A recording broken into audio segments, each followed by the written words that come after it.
ஓம் நமச்சிவாய சிவாய நம. அனைத்து தமிழ் உள்ளங்களுக்கும் கனிவான வணக்கங்கள். மாதங்களில் சிறந்தது மார்கழி என்பார்கள். அந்த மார்கழி மாதம் விரைவில் பிறக்க உள்ளது. 2025ஆம் ஆண்டின் இறுதியும் 2026ஆம் ஆண்டின் தொடக்கமும் ஆக இரு முக்கிய நிகழ்வுகள் இந்த மார்கழி மாதத்தில் நிகழ உள்ளது. நிகழும் மங்களகரமான விசுவாசு ஆண்டு டிசம்பர் மாதம் 16ஆம் நாள் செவ்வாய்க்கிழமை அன்று துவாதசி திதியில் சுவாதி நட்சத்திரத்தில் அதிகண்டம் நாமயோகத்தில் கௌளவம் கர்ணத்தில் சித்தயோகம் கூடிய நன்னாளில் இந்த மகத்தான மார்கழி மாதம் பிறக்கிறது. மார்கழியை தெய்வங்களின் மாதம் என்பார்கள். அந்த அளவுக்கு ஆன்மீக ரீதியாக முக்கியத்துவம் பெற்றது. இம்மாதத்தில் கிரக நிலைகளில் பல்வேறு மாற்றங்கள், சில முக்கிய நிகழ்வுகள் நடைபெற உள்ளன. இது 12 ராசிகளிலும் தாக்கத்தை ஏற்படுத்தும். மார்கழி மாதம் டிசம்பர் மாதம் 16ஆம் தேதி தொடங்கி ஜனவரி மாதம் 14ஆம் தேதி வரை உள்ளது.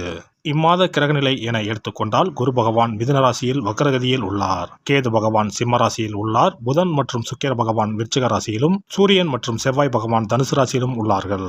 சனி மற்றும் ராகு பகவான் கும்பராசியில் உள்ளனர். இம்மாத கிரக பயிற்சி என எடுத்துக்கொண்டால் 21/12/2025 குரு பகவான் வக்ர நிலையில் புனர்பூசம் 4ஆம் பாதத்தில் இருந்து புனர்பூசம் 3ஆம் பாதத்திற்கு பயிற்சியாக உள்ளார். 22/12/2025 சுக்கிர பகவான் விருச்சிக ராசியில் இருந்து தனுசு ராசிக்கு பயிற்சியாக உள்ளார். அதேபோல 25/12/2025 புதன் பகவான் விருச்சிக ராசியில் இருந்து தனுசு ராசிக்கு பயிற்சியாக உள்ளார். மேலும் 11/1/2026 புதன் பகவான் தனுசு ராசியில் இருந்து மகர ராசிக்கும், செவ்வாய் பகவான் 14/1/2026 தனுசு ராசியில் இருந்து மகர ராசிக்கும் பயிற்சியாக உள்ளார். இம்மாத சிறப்புகள் என எடுத்துக்கொண்டால் டிசம்பர் மாதம் 19ஆம் தேதி அனுமன் ஜெயந்தி, டிசம்பர் மாதம் 30ஆம் தேதி வைகுண்ட ஏகாதசி, ஜனவரி 3ஆம் தேதி ஆருத்ரா பௌர்ணமி, ஜனவரி 14ஆம் தேதி போகி பண்டிகை ஆகிய நிகழ்வுகள் உள்ளன.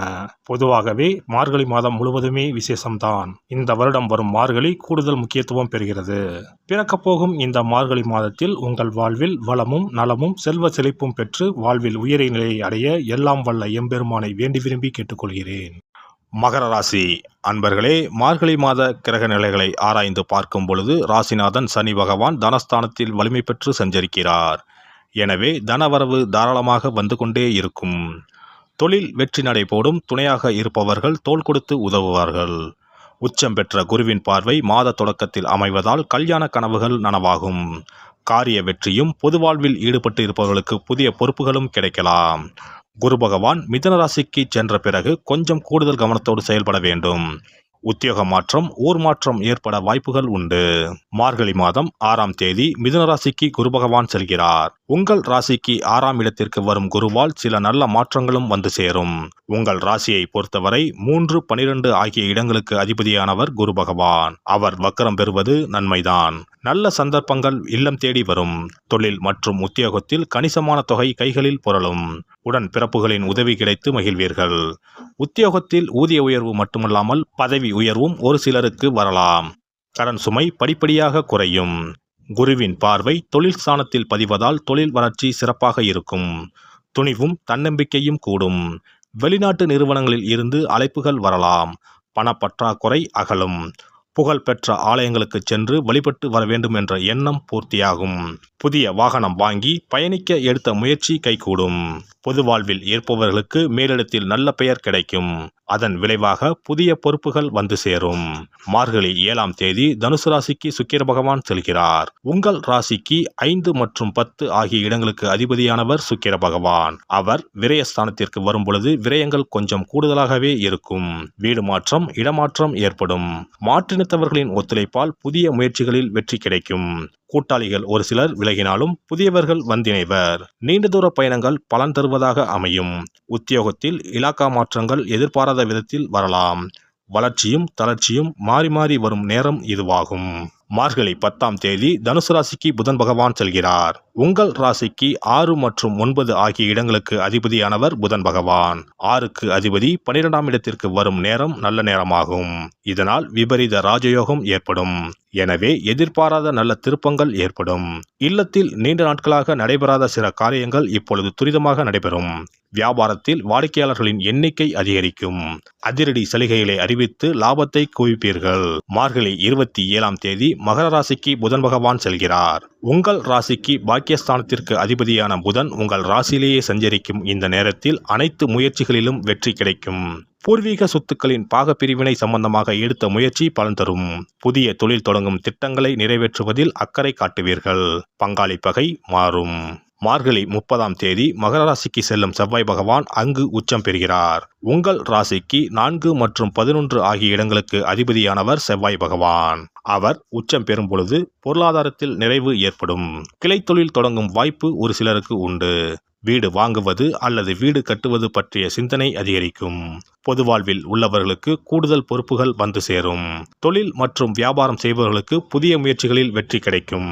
உத்தியோகத்தில் உள்ளவர்களுக்கு இலாக்கா மாற்றம் வரலாம். கலைஞர்களுக்கு புகழ் கூடும். மாணவ மாணவிகள் படிப்பில் அக்கறை செலுத்துவது நல்லது. பெண்களுக்கு பொருளாதார பற்றாக்குறை அகலும். சுப செய்திகள் வந்து சேரும். இம்மாதம் அனுமன் வழிபாடு ஆனந்தம் வழங்கும். பண தேவையை பூர்த்தி செய்யும் நாட்கள் டிசம்பர் 18, 19, 26, 27, 29, 30. ஜனவரி 9, 10, 11, 14. மகிழ்ச்சி தரும் வண்ணம் பிரவுன். சிறப்பு தொகுப்பு. வெற்றிகள் குவிய விஷ்ணு வழிபாடு. ரொக்கத்திற்கு முக்கியத்துவம் கொடுக்கும் நாம் சொர்க்கத்திற்கும் முக்கியத்துவம் கொடுக்கும் விழாவை கொண்டாட வேண்டும். அந்த விழா இந்த மார்கழி மாதம் வருகிறது. திருப்பதி, திருவரங்கம் உள்ளிட்ட விஷ்ணு ஆலயத்தில் நுழைய லட்சக்கணக்கான மக்கள் காத்திருப்பார்கள். அதேபோல திருக்கோஷ்டியூர், உப்பிலியப்பன் கோவில், திருமோகூர் போன்ற உலகத்தில் உள்ள சகல விஷ்ணு ஆலயங்களிலும் ஏகாதசி விழா உற்சவம் சீரும் சிறப்புமாக நடைபெறும். இந்த கண்கொள்ளா காட்சியை கண்டு மகிழ்ந்தால் பொன்னும் பொருளும் போற்றுகின்ற செல்வாக்கு இன்னும் உயரும். மாதங்களில் புனிதமானதாகவும் தேவர்கள் துயில் எழும் மாதமாகவும் கருதப்படும் மார்கழி மாதத்தில் நாம் விஷ்ணுவை வழங்கினால் விருப்பங்கள் அனைத்தும் நிறைவேறும். அதனால்தான் மாதங்களில் நான் மார்கழி என்று கண்ணன் சொல்லியதாக சொல்வார்கள். இம்மாதம் 15ஆம் தேதி அதாவது 30/12/2025 செவ்வாய்க்கிழமை வைகுண்ட ஏகாதசி வருகிறது. அங்கனம் வைகுண்ட ஏகாதசி வரும்பொழுது சொர்க்க வாசலை திறப்பார்கள். ஆண்டு முழுவதும் அடைத்திருக்கும் கதவு அன்று மட்டும்தான் திறந்து வைக்கப்படும். அந்த சொர்க்க வாசலின் வழியாக நாம் நுழைந்து வந்தால் சிக்கல்கள் தீரும், செல்வ வளம் பெருகும். ஏகாதசி அன்று இல்லத்து பூஜை அறையில் விஷ்ணு லட்சுமி படம் வைத்து வழிபட வேண்டும். அவள் வெல்லம் கலந்து நைவேத்தியம் வைத்து சாப்பிடலாம். முழு விரதம் இருக்க முடியாதவர்கள் மதியமும் இரவும் பலகாரம் செய்து சாப்பிடலாம். அன்று இரவு முழுவதும் கண் விழித்திருக்கும் பொழுது இறை தியானத்தையே மேற்கொள்ள வேண்டும். மறுநாள் அதிகாலையில் சூரியன் உதிக்கும் முன்னதாக நீராடி பச்சரிசி சோறு, அகத்திக்கீரை, நெல்லிக்காய், கருணைக்கிழங்கு, புளிக்குழம்பு சாப்பிடுவது நல்லது.